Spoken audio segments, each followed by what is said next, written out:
this has reminded me, since I mentioned Daniel Ingram of Mastering the Core Teachings of the Buddha book.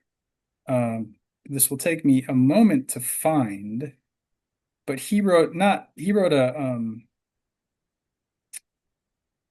let's see. Oh, I can probably just do this. He wrote a description of enlightenment, Mm, wow. or of his experience, or something like that.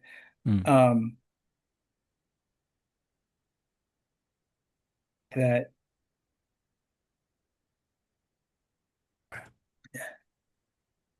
so I actually haven't read this in a long time. Um, this I'm was curious. I have a tendency of copying things off of Facebook that I find inspiring, and this Mm, was the first one I ever did. So it's been a number wow. of years, but it's called the Kazoo Player and the Symphony. And I'm just going to read it because I don't know if this is in a book or what, but it's relatively short and we can experience it all together. Um, so this is the Kazoo Player and the Symphony by Daniel Ingram. Imagine there is a great symphony orchestra in a concert hall, and in front of it, like an absurd comedy act, sits a clearly nervous kazoo player with no music score in front of him. The orchestral introduction begins, and the poor kazoo player, who has no idea what piece will be played, tries to give his best rendition of the orchestra's chosen symphony. He is about a half second behind them, playing the notes just after he hears them.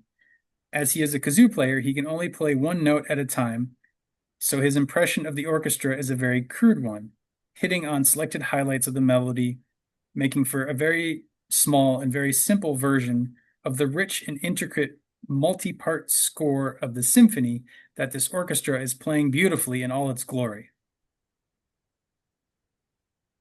Now, imagine that certain audience members have been cursed to believe that they can only hear the symphony after the kazoo player plays his rendition of it. Beginning meditators are nearly all thusly cursed.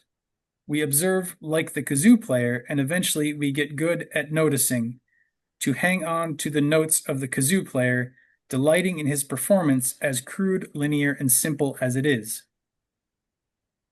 However, at some point, some of us notice that we can also hear the symphony just as it is, just on its own, that the weave of sounds is coming in from the symphony also, and this is known without the kazoo player having to make a limited, absurd, out of time, delayed facsimile of it. Soon, some of the concert goers are going to begin to find the kazoo player silly, like some sort of joke that ruins the majesty of the symphony as it is. Finally, imagine that someone suddenly puts music in front of the kazoo player such that he joins the symphony, becomes just one more part of the grand sweep of the melody, largely lost amidst the grandeur of the hundreds of other players giving it their all.